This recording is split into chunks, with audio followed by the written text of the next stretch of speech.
thank you to the ESA for organizing this. I have the honor of introducing Lise Vesterlund, who is an amazing person. And there's a few ways that I've come to this conclusion. So first, you can look at her CV and you see that she's the Andrew W. Mellon Professor of Economics at the University of Pittsburgh. She has over 80 publications and over 100,000 citations. I cite her work on the provision of public goods and gender differences all the time, although I promise I am not the sole person who has cited her 100,000 times. That leads me to my second way that I know Professor Vesterlund is an amazing person. Beyond her CV and her larger impact on the academic world, she has had an impact on the world outside of academia. For every time that I've cited Professor Vesterlund's academic papers, I think there's at least 10 times that I've told somebody about one of her other ideas, such as the I Just Can't Say No Club. And for those who don't know what I Just Can't Say No Club is, it is a group of people that you cultivate to help you decide when you should say yes to a request, but also when you should say no to a request and how to diplomatically say no to such requests. So this has become very popularized in my circle and I think in the world at large, because it's an implementable action that's informed by rigorous experimental evidence. And I think that's the second way that we know Professor Vesterlund is amazing, because she's pushed the field of experimental economics towards using experiments to inform how people and policymakers can take actions to fix issues.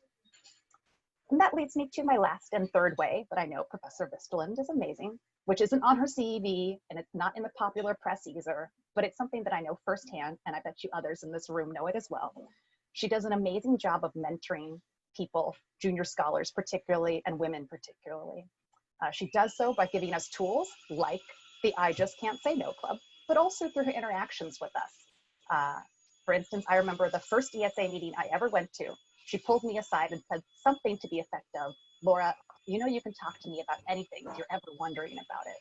And honestly, I didn't know that till she said it to me. I was pretty intimidated by her because she has this amazing CV and all these citations. But she told me I could talk to her, and she's always made true on that. Even to this day, I think in the last few months, I probably have emailed her and talked to her on the phone about whether I could say yes or no to a certain number of requests. And she's always made the time to give me excellent advice. So without anything else, I'm going to let Professor Vesterlund tell us about her topic today, which is the effect of task assignment on compensation and negotiation. Take it away. Thank you so much, Laura. That was a much too generous introduction, but let me just follow up by saying that Laura G is an amazing person as well. So if you're ever looking for someone to help you out and give you advice, I know that Laura is stepping in to play a central role in our community. So she's amazing, both for that and for her outstanding research. So you should be following her. What I'm going to talk to you about sort of follows up closely on what Laura is saying, and in fact, I'm going to be touching on some of the topics that she mentioned in her introduction. So this is joint work with Rania Gillep and Rachel Lansman. Rania is also at the University of Pittsburgh with me, and Rachel is a former student of ours who's now at Bucknell University. But this work sort of follows up on sort of a general interest I've had in trying to understand why it is that men and women continue to have such different labor market outcomes. So I'm sure you all know this, but what is intriguing is that despite these very significant educational advantages that women have had over the past several decades, we continue to see very persistent differences in advancement, in terms of the choice of occupations that men and women are going into, in terms of turnover, where women have more turnover than men. We all know about the gender wage gap, and we also know that there are differences in negotiation. And we've obviously seen lots of initiatives that have been trying to address these differences. We are training women, we're telling them to lean in, we hire diversity officers, we're doing lots of things to try to address these differences because the vast majority of us find it puzzling that women, despite the fact that there are no differences in educational attainment, that when we control for observable characteristics, that women continue to get very different labor market outcomes. Unfortunately, all these initiatives really have not moved the needle much on gender equality. And what I'm going to try to argue with this paper and along with the talk is that it could be that we have been spending a lot of time trying to address the outcomes rather than actually the costs of what I think is driving many of these effects. And what I think is driving many of these effects is that the task assignments that men and women end up with at work very quickly end up being quite different. In particular, what I'll argue and what we'll show is that women often end up with what we characterize as less promotable work. So if women and men look similar to us as economists and we fail to control for the tasks that they're actually holding, it may be that it's the task that they're holding that explains a lot of these differences that we're seeing in labor market outcomes. So what we have looked at in prior work, and this is joint work with Maria Recalde, Linda Babcock, and Lori Weingard, is that we started thinking about the degree to which we're assigning work to people that is highly promotable or less promotable. What we're, as you can imagine, if you are ending up with more promotable work, it's going to affect your labor market outcomes. And you could envision that there are many different reasons why people would have more or less promotable work. But for one, it could be that there's disagreement over whether or not something is promotable. What we showed in a survey of faculty, as you might imagine, you could think about promotable work in industry as being a revenue generating task or having a revenue generating task that generates lots of revenue versus less revenue.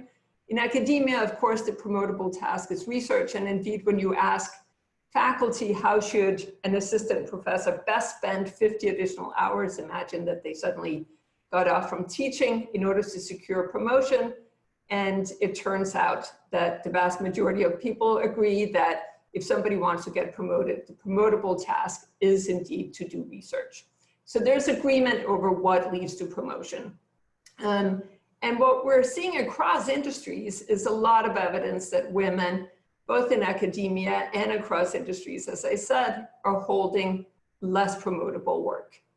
So in academia, they spend less time on research, not because they're working fewer hours, but because they're spending more time on committees and serving on undergraduate, helping out undergraduate students, which of course is part of our job, but it might contribute to women struggling to get promoted to, say, associate professors. So of course, there are many differences that could cause these different allocations. It could be that women just, prefer to do the less promotable work. It may have different characteristics that they enjoy more. There could be differences in ability. It could be discrimination. And of course, where my work has been focused is on the behavioral differences, where you could sort of imagine what is it that causes the allocation of highly promotable work. Well, if it's very attractive, you could envision that the way that we allocate highly promotable work is through competition. And as we know from my work with Muriel Needley, there are very substantial differences in the extent to which men and women want to engage in competition. In this task, in the experiment, we just had people add up 5 two-digit numbers. They could either be in a competition or receive a piece rate, despite seeing no differences in performance. What we've seen, which turns out to be a very robust finding, is that men chose to compete a lot more, where part of this greater competition from the men was coming from them being far more overconfident. So they were competing in groups of 4. And what we saw was that when we asked people how confident they were, 75% of men said that they thought they were ranked first, which compared to only 42% of the women. So part of the gap was clearly coming from men being more confident. But even when we conditioned on confidence and looked at the people who thought that they were ranked first, we see that men are competing far more even conditional on that performance. So by and large, we have this gender difference that seems to be coming both from men being more confident and enjoying the competition more. So you could imagine that this difference contributes to men going in and fighting for these promotable tasks. So if you're in a meeting in your office, a new client is being presented, you know that this is going to be a very attractive client for you to take and will help you secure promotion. You can envision that that is something that men would compete more for, and they would be more confident in their ability to secure the client. Now, in the work that I did with Maria and Linda and Lori, what we instead looked at was what happens at the low end. And what we saw is that there are some other factors that drive the allocation of less promotable tasks. In particular, it's not really a competition to take on the less promotable task. If it's something that doesn't advance your career, people tend to hold back. So part of what we're looking at when we're looking at less promotable work is more that we're looking for volunteers. And what we wanted to look at in the study was to see who is it who steps up to the task. And we got some survey data we saw in the survey of faculty before that they thought faculty senate was not a good thing. I'm sure many of you have experienced getting emails to sign up for faculty senate. We got data from a large public university where they had sent out email requests to all their faculty asking them to volunteer for a faculty senate committee. Now, if you're wondering whether or not this is a promotable task, you will not be surprised to, you will be convinced when you see that less than 4% said, sure, I will sign up for the committee. What is disturbing is that only 2.5% of the men signed up to volunteer, which since women are less represented among the faculty, women signed up by a much larger fraction, which resulted in them being overrepresented on faculty senate. Now, of course, this could just mean that women enjoy being on faculty senate, just like all the other evidence we have from the field could be because women enjoy doing the less promotable work. So we took this into the lab to see whether or not there are differences there. And just to briefly summarize the results, we sort of wanted to mirror a setting that's similar to being at a meeting where a not so attractive client is being presented. Everybody knows that the client has to be taken on, but nobody really wants to do it. And it's not, the outcome that happens if nobody volunteers to take the client is a bad one. So you could envision that if nobody volunteers, everybody gets $1. If you volunteer, you get $1.25, but the two other people who are at the committee meeting end up with $2. So we set this up by identifying a volunteer just by clicking a button. And what we saw is that across 10 rounds of doing this game, women volunteer far more than men, and very persistently so. Of course, that raises the question, why are women doing this? Is this something we should be concerned about? Is it just that women really like to volunteer? Well, one way we can get at that is to just say, you know, if it's really preferences, what I should be able to do is to, you know, one thing we do is lots of experimental economists do is that we control for these different preferences. And what we see is they don't really explain this gender gap. But if it's caused by preferences, we should be able to do something else. Namely, we should be able to do the same experiment before we had both men and women in the group, and people could see the men and women when they came into the lab. What we could do to test whether or not it's preferences is just to run an alternative experiment where we say, what would happen if the day we run the experiment, only men show up? So now there are only going to be men in the group that you're in. Now, if men are not volunteering because they don't care about the group, we should see the all male groups volunteer less. Similarly, if women are volunteering because they like volunteering, then we should see all female groups volunteering more.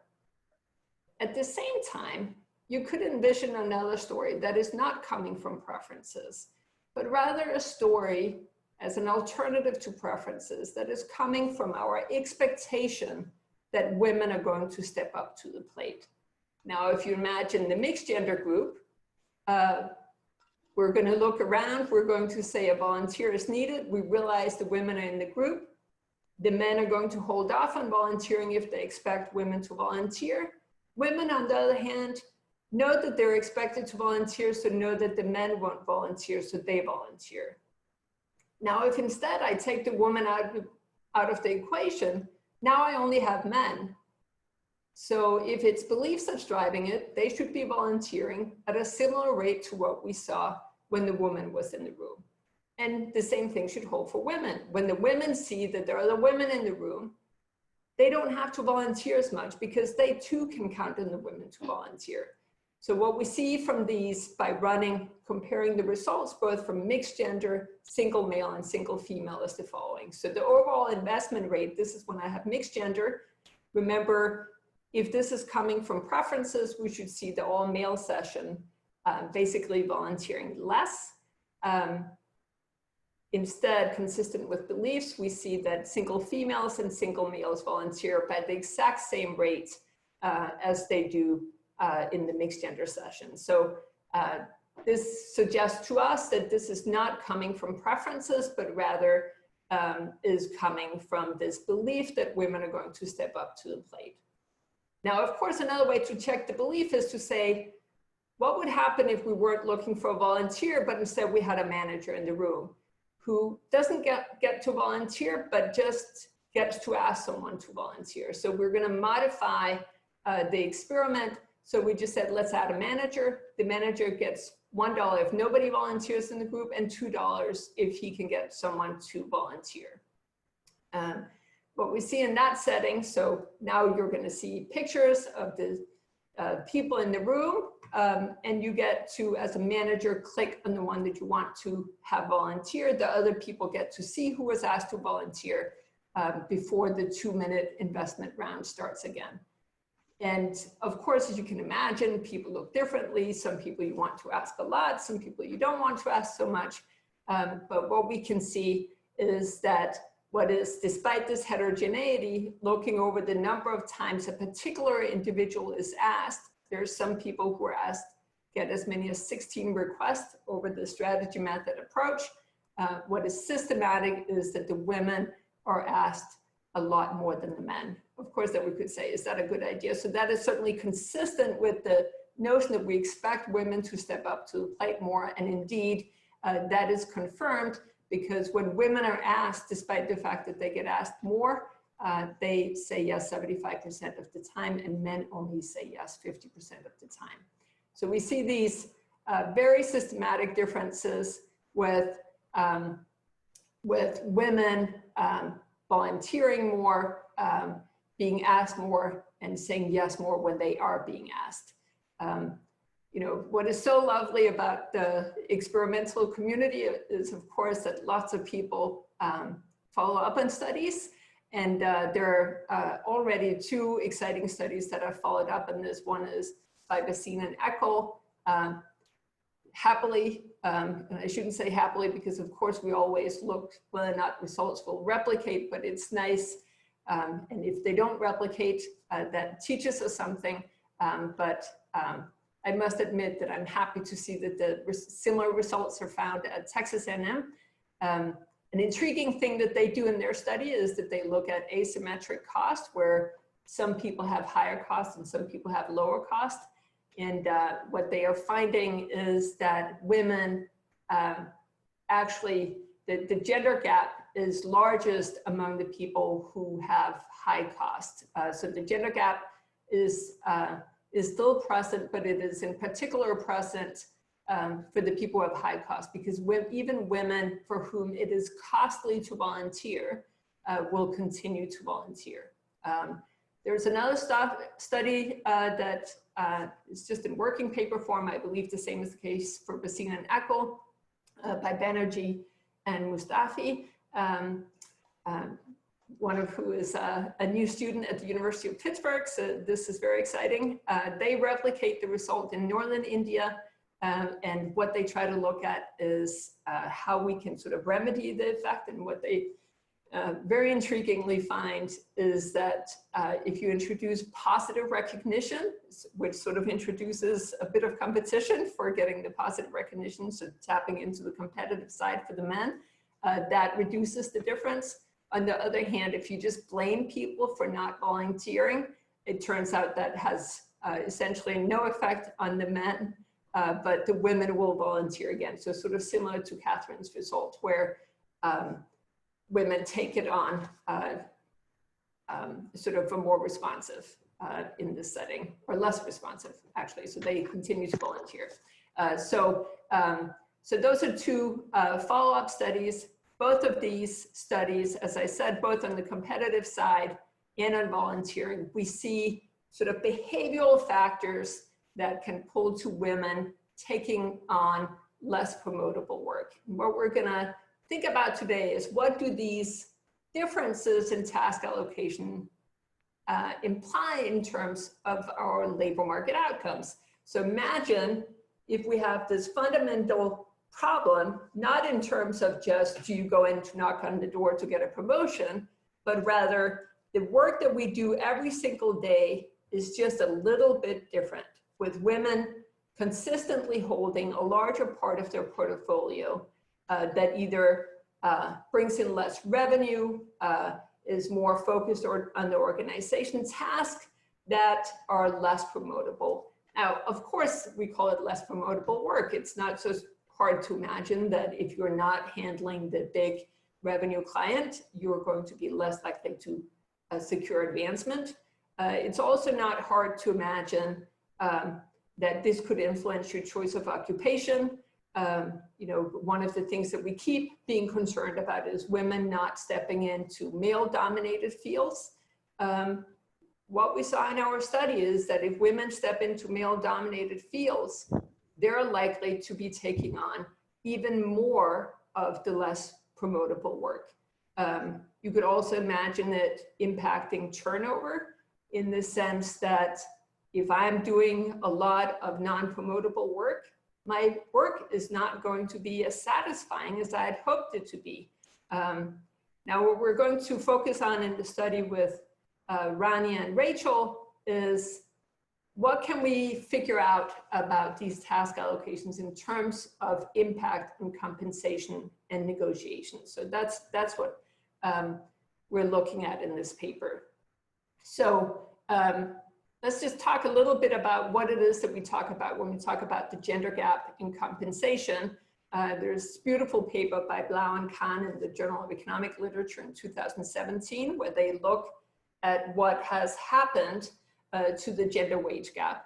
What has happened since the 1980s is that there have been huge differences, huge changes in the differences between men and women. In particular, whereas in the 1980s, men were more educated than women, by 2010, that is no longer the case.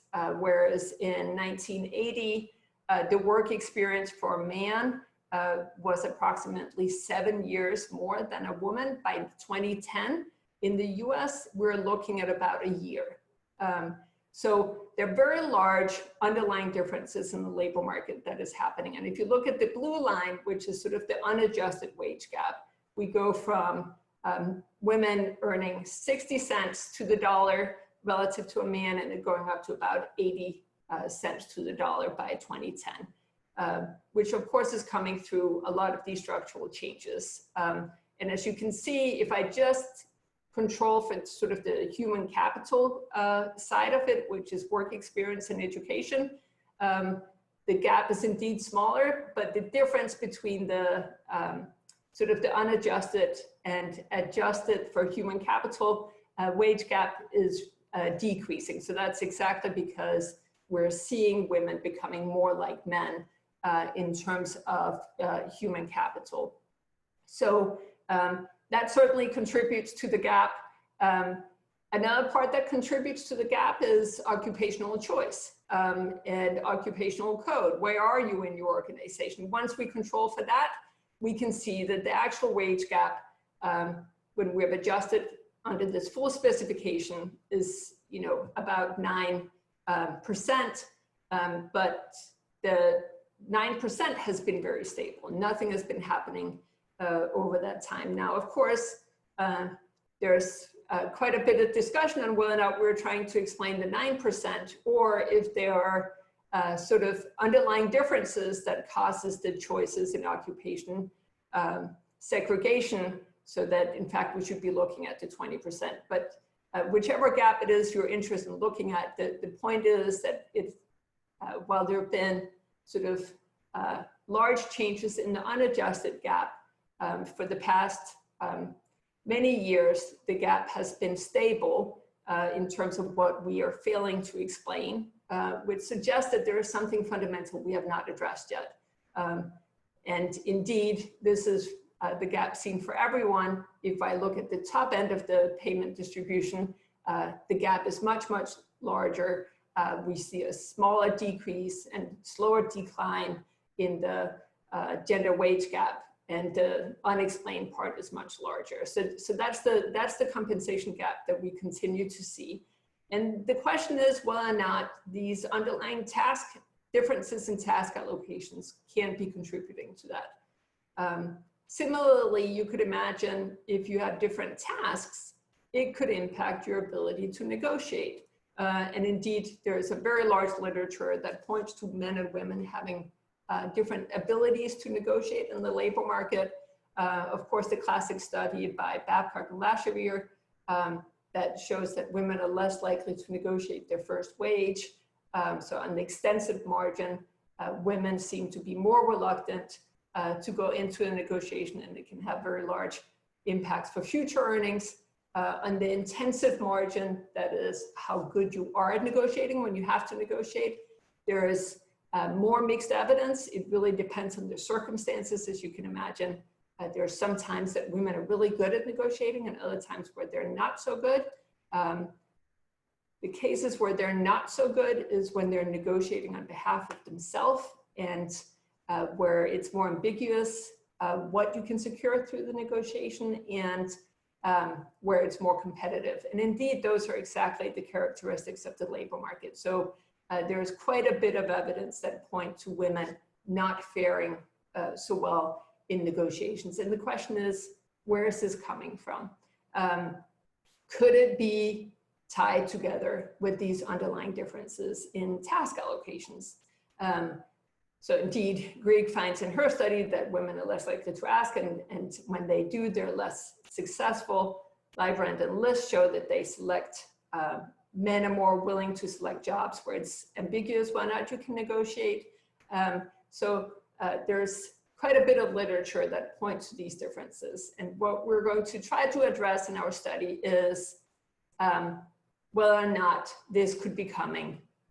Does it look like task allocation could be a confounding factor that's driving some of these differences? So we're going to look at a really simple setting where the task is randomly allocated. So in many ways, this is what we could consider a lower bound for the effect that task allocations would have on compensation, in part because I tell the participants the task is randomly assigned, so you avoid any bias that could come from saying, why is Lisa always handling the low revenue client, or it must be because she's not very good. I don't have that effect.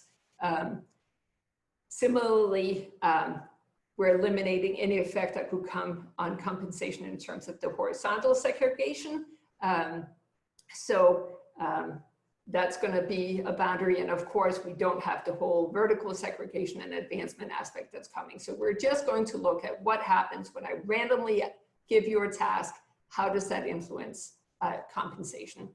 Now you could say, how do you vary promotability? Well, the way I'm going to do it is along the lines of saying big revenue or small revenue client. So rather than talking about promotability, I'm going to look at two different tasks that vary in productivity. And I'm going to have two workers perform these tasks. So you could imagine that I'm selling textbooks. I send one of my sales reps to Ames, Iowa to sell books at Iowa State.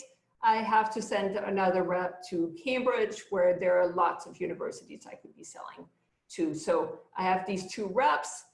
They're both sent off to work, suppose that they have equal ability, and I'm gonna gather revenue from these two workers and have to figure out how to compensate them. So that's similar to getting the high revenue and low revenue client in your company, of course. The way I'm gonna do this in the lab is that I'm gonna give my low productivity worker the slider task, and I'm gonna give my high productivity worker a key press task where they just have to type in whatever letter shows up. So that's the task that they're given. The way that the study is set up is that I have a green worker and a blue worker. The green worker is the worker who is in Iowa selling textbooks. He's stuck on the slider task. The blue worker is in Cambridge doing this key press.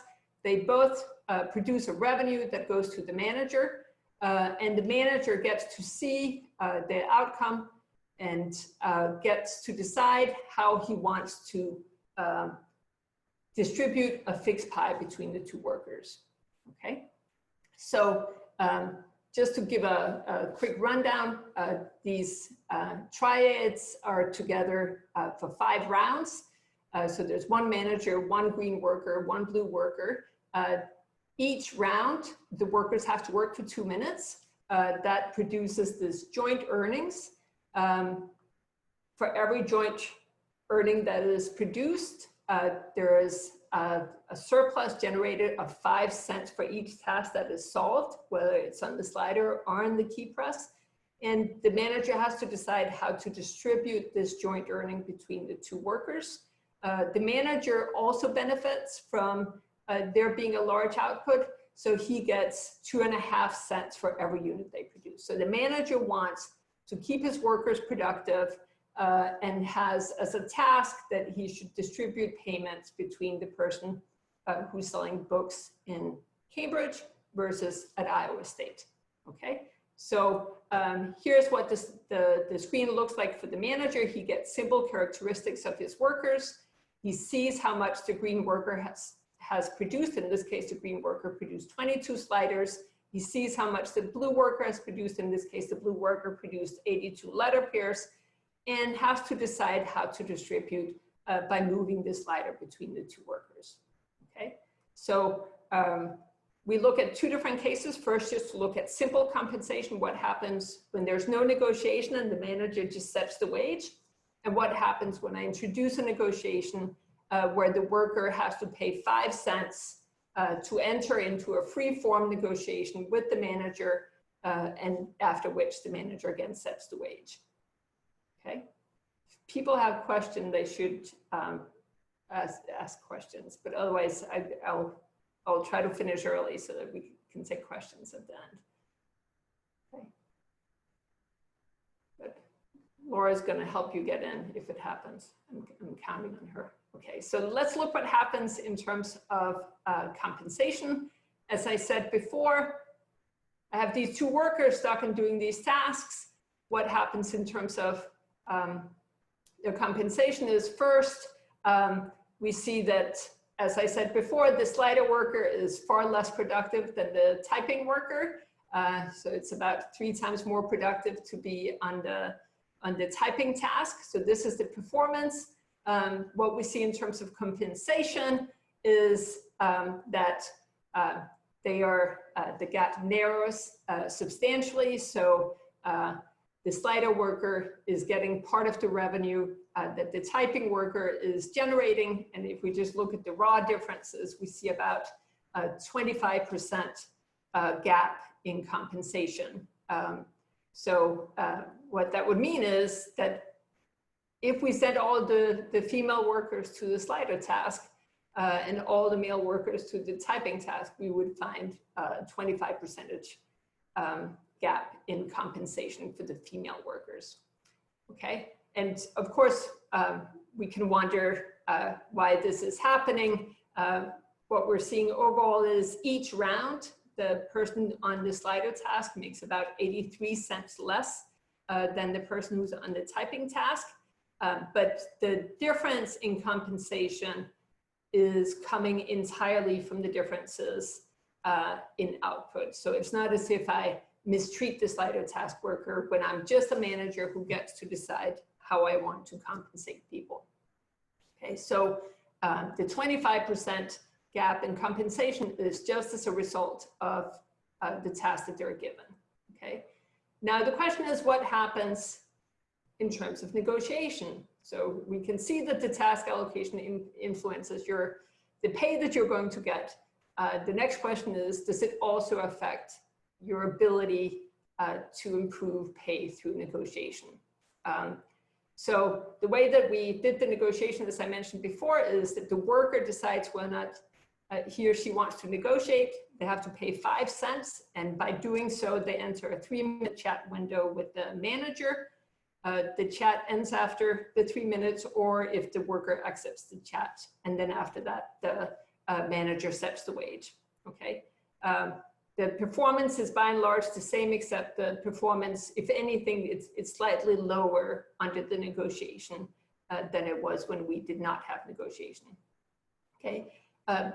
Performances look similar to what we saw before. We see this, that the slider worker is getting part of the revenue collected from the typing worker in terms of earnings. But what we do see is that the wage gap is slightly larger here. So if I control for the actual performance, I get a somewhat larger gender gap, or not larger gender gap, larger gap between the two tasks, which of course would be reflective of the gender gap if I assigned the slider task only to females. Okay. Let's look at the interaction in terms of negotiation. It really doesn't do much. Both the typing and the slider task worker are eager to negotiate. They negotiate about 40% of the time. The difference is a little bit different. The slider worker tends to negotiate early and sort of stops negotiating over the rounds. Let's look at the return to negotiation. So this is looking at the negotiation treatment. We can see that if I solve a letter pair, I get about 3.5 cents. And about 1.5 cents goes to the slider worker. Pretty similar payoffs happens if it's the slider that is being solved. Where the typing and slider worker are different is in terms of the return to negotiation. If the typing worker goes into the negotiation, they improve their pay by about 22 cents per round. And that comes directly at a cost to the slider worker. So the typing worker who's on the productive task, he's coming from Cambridge. When he goes in to negotiate, he is successful in improving his pay.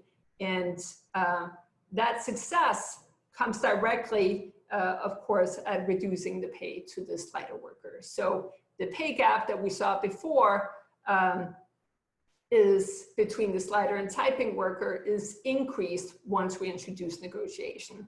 And as you might imagine, part of the reason why that happens is that the typing worker in going into the negotiation is successful in improving their pay.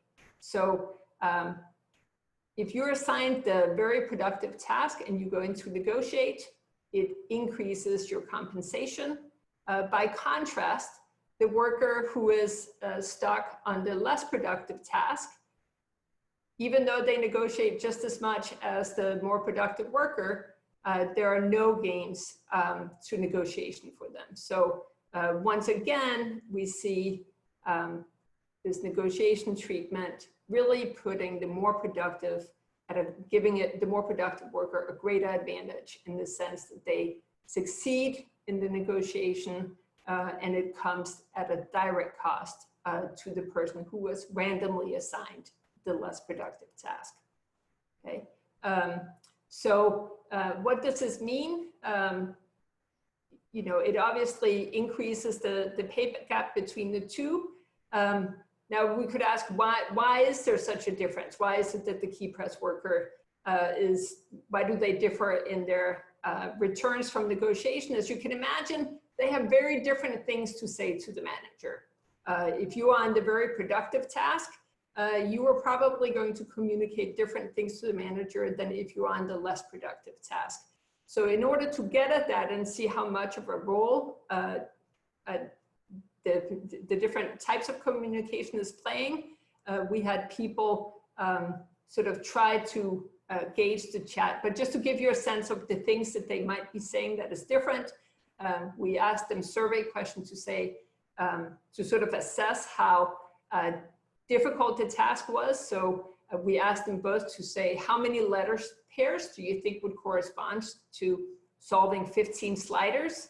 And what do you think would be a fair compensation if the manager got a certain pay? And perhaps not surprisingly, they are biased in their assessment. If you're a slider worker, you think that to have the equivalent performance to 15 sliders, you would have to solve 60 letter pairs, whereas the typing worker thinks that that's only 48. And of course, the typing worker thinks that they should be compensated more than what the slider worker should be getting. So they are coming into this negotiation with very different perceptions of what is going on. So we had them code the chat. So we had these undergraduates, we code a characteristic of the chat as being there if 3 people agree to what was being said. We have a number of different characteristics. You know, some of them try to be funny, which this is my favorite, where it says, sir, I need this, my family needs this, I'm about to send my kids out as bedsheet ghosts for the 5th straight Halloween, my wife is on the verge of leaving me.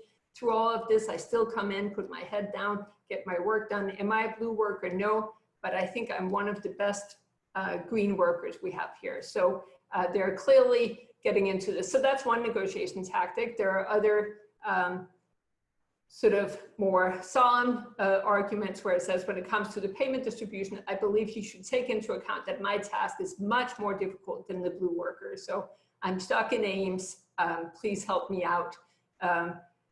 Another tactic is to present a direct threat. So this is one of the Cambridge guys who is saying, I'm selling tons of books. And he says, the green worker isn't pulling in the kind of money I am. I want 75%. It will make the green worker work harder anyway, better for all of us. And the manager says, the green worker task is more time consuming, therefore harder. And the blue worker is very hard. So do you want my income? You can't make as much money. That's not our problem. And the manager keeps pushing back, and the blue worker says, give me 75 or I'm not going to keep working. We'll all suffer. Do we have a deal? So there are different characteristics, and as you might imagine, the things that they say do indeed depend on who they are. If you are a typing worker, you are far more likely to talk about the incredible output you've made and how you should be compensated for this. If you are a slider worker, you're far more likely to talk about the merit and how your task is harder and that you were randomly stuck with the slider task. The only other differences we see, which is not surprising, sort of aggressive chats are also just coming from the typing worker. Other regarding tasks can really only come from the typing worker, so that's not so surprising. So those are the differences. While they help explain part of the gap, they don't explain the entire gap. The act of going into the negotiation is really the main driver that we're seeing. If I control for, this has all the chats, but I'm only showing the things that show up significantly, it does not matter for the slider worker what he or she says. If you are on the less productive task, there are no gains to negotiation, independent of what you say. You can try to be funny, you can try to talk about merit, it does not improve your pay. On the other hand, if you're a typing worker and you threaten to cut production in the future, you're sitting in this very strong position vis-a-vis the manager, because you're producing more than 3 times more than the slider worker. So the manager doesn't want to have you unhappy. So threatening to cut production, or even just going into a negotiation, which we can see remains very significant, continues to give you pay. So the task allocation has a lot to do with the success that you have. So what it points to is that if we're giving men and women different tasks, there's sort of a double penalty. It's not just that they would secure lower pay from having the less productive task. It's also that they can't improve their pay through the negotiation. So it sort of pushes us along the lines of the work that I've done with Muriel Needley and Christine Exley, where just because we see women negotiating less in a market doesn't mean that we should just tell them to go in and negotiate. So what we showed in that paper is just observing women not negotiating. If we just push them all in to negotiate, they could actually get hurt by it. In this particular case, we see women going in to negotiate, or we see the slider worker going in to negotiate. They fail in the negotiation, and they have to pay the cost. It certainly points to these task allocations potentially driving these differences. And I'm going to skip the paper with Muriel and Christine. We do find an interesting gender difference in the study as well. So remember, we have both male and female workers doing this. So we can look at whether or not there's a difference in their success of negotiation. So if we just pare it down to just look at the mixed gender pairs where I either have a male on the slider and a female typing, or the reverse, what we see is the same result that many other people have found, is that women negotiate less. That happens independent of the task that they're given. Now, while this doesn't capture the dynamics, but you could imagine looking at this. If you have all women on the slider task, it's not really that the negotiation pattern is changing in response to the task, but if I had all women on the slider task and all men on the typing task, I would see a gender gap in negotiation. Okay.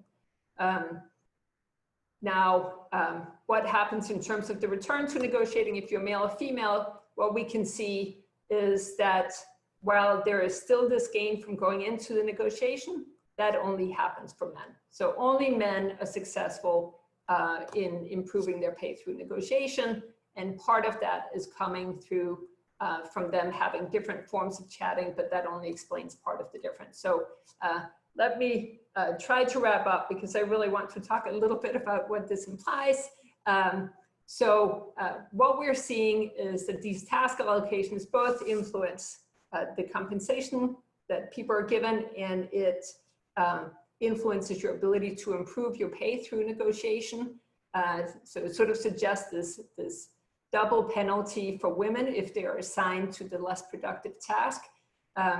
So it's clear that these gender task allocations could be playing an important role in terms of the compensation differences that we're seeing for men and women. It certainly also is not hard to imagine that it could affect promotion, turnover, and the choice of occupation that we're seeing. So I think it would be really interesting if we started spending more time trying to figure out how we make the work that men and women do more equal. Certainly if we have equally able men and women, trying to make the differences in the tasks that they do at work more similar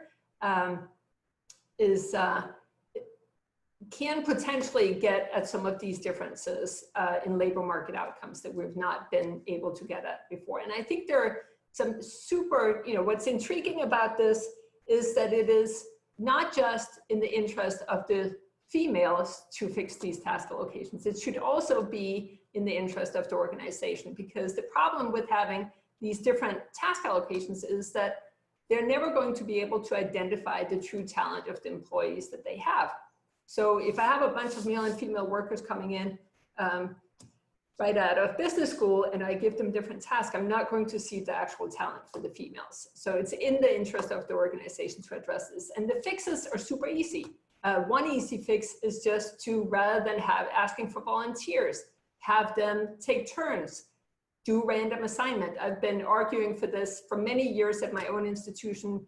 Whenever we look for somebody to volunteer at a dean's meeting to write a report, we now put the names into a hat and draw them randomly. So this is one of our deans. So it does not take, this has taken years, but this is actually what we're doing. Another important aspect is just to pay attention to the work that people are doing. I think sometimes a picture makes things quite clear. This is a picture from the New York Times with all the people who were discussing the wonderful border walk, the border wall to Mexico. Kirsten Nielsen is the main person in this picture, who of course was the Homeland Secretary at the time. So she's the one who hosted the meeting. As you will note, being the leader among all these men, she's very proudly carrying the coffee from the meeting. It's not that anybody's career is going to be ruined by carrying the coffee from a meeting, but simple awareness of the way that we distribute tasks, even going down to carrying the coffee, has the potential to really get at some of these differences.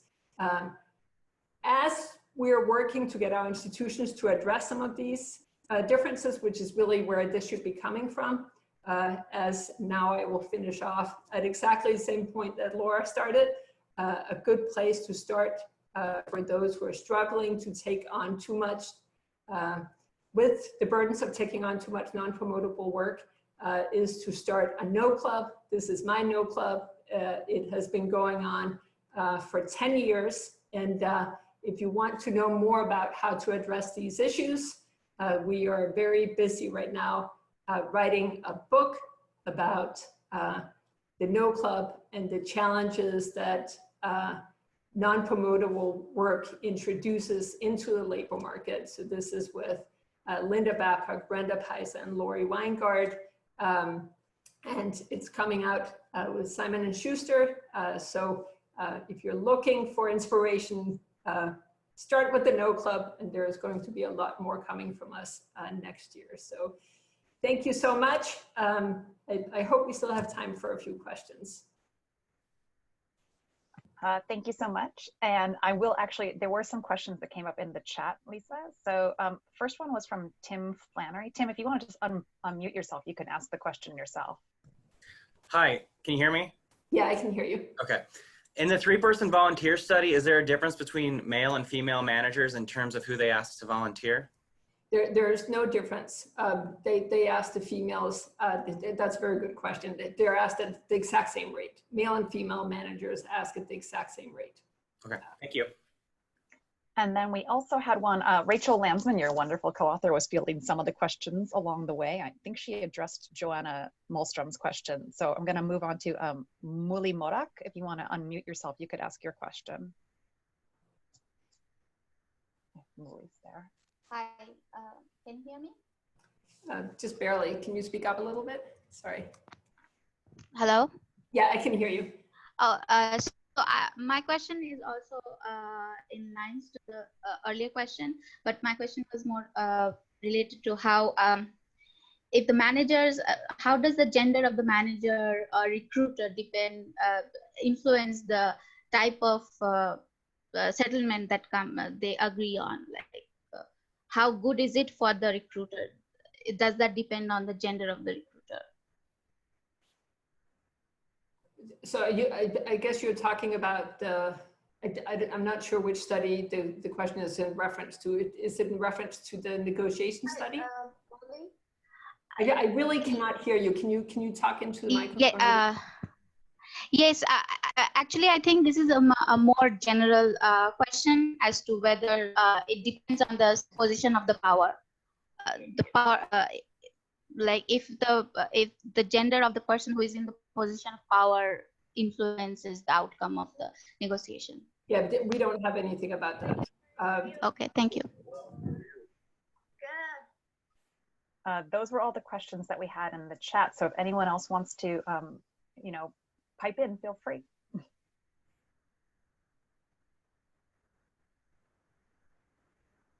Okay, so if there are no more questions, let me just say in reference to the managers, the one thing that we're, which is a puzzling finding in the literature, is that the gender differences we're seeing in treatments oddly seem to, there are many fewer gender differences once you give somebody a position of power, in both in terms of the way that people negotiate, and it's a puzzling and systematic finding. So it's something that we haven't quite understood yet. in the study with the negotiation, we just don't have enough power to really look at gender differences on the managers, but we're not seeing any evidence that should point to the differences. Can I ask a question, Lisa? Yeah. Yeah. Has anyone looked at the effect of assortative matching by income on things like women's negotiation ability and competitiveness? So the paper by Bertrand Kamana-Kapan shows that in most marriages, the husband earns more than the wife. And so one can imagine that a matched man and a woman in a company, that if a man fails in negotiation, he has worse outside options than the woman, because if it's the family income that determines the outside options.